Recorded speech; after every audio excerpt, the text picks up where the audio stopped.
पुरातात्विक जो स्थल होते हैं उनकी अपनी कहानियां होती हैं और उनके जो निशान आज हमारे पास मौजूद हैं वो निशान दरअसल एक इंसान के तौर पर मौनी बाबा की तरह होते हैं।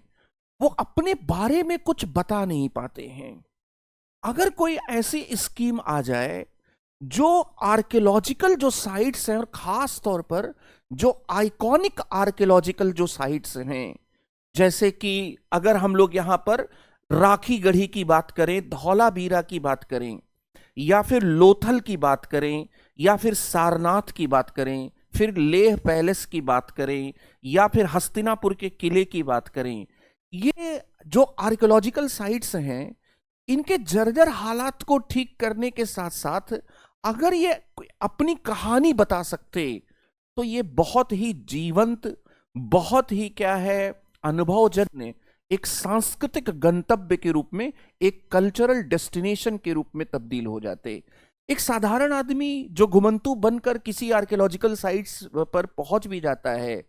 तो वो रील बाजी और अगर सेल्फी बाजी वाले दौर का नहीं है तो वो ज्यादा वक्त वहां पर इसलिए जाया नहीं कर सकता क्योंकि उसे कुछ समझ में नहीं आता कि यहाँ दरअसल क्यों आए हैं, किस लिए आए हैं, क्या करना है यहाँ पर। भाई आप खंडहर देखने थोड़ी ही आए हैं। अब यहाँ पर बजट 2026-27 जो है वो आर्ट एंड कल्चर और आईएएस और पीसीएस के एग्जाम के दृष्टि से और साधारण रीलबाज और घुमंतु, जो रीलबाज और सेल्फीबाज जो भारत के तथाकथित नया घुमंतु जो हैं और जो थोड़ा बदतमीज भी हैं, उनको थोड़ा सा वहां पर एक और मशाला मिलेगा। और भारत में जो गाइड लोगों का काम है वो सरकार ने, मोदी जी ने और उनकी जो वित्त मंत्री हैं उन्होंने खूब बढ़ाने का मन बना लिया है। दरअसल एक बहुत इंपॉर्टेंट डिक्लेरेशन है, प्रपोजल है बजट में कि भारत के जो आइकॉनिक आर्कियोलॉजिकल साइट्स हैं उन साइट्स की जो कहानियां हैं उन कहानियों को एक तल्लीन करने वाली स्टोरी टेलिंग आर्ट से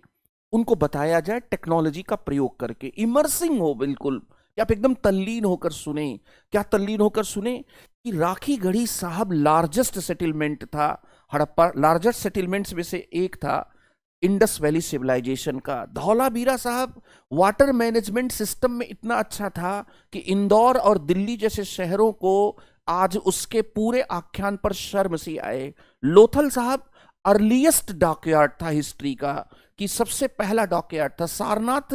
क्या साहब, बुद्ध ने क्या धर्म चक्र प्रवर्तन किया।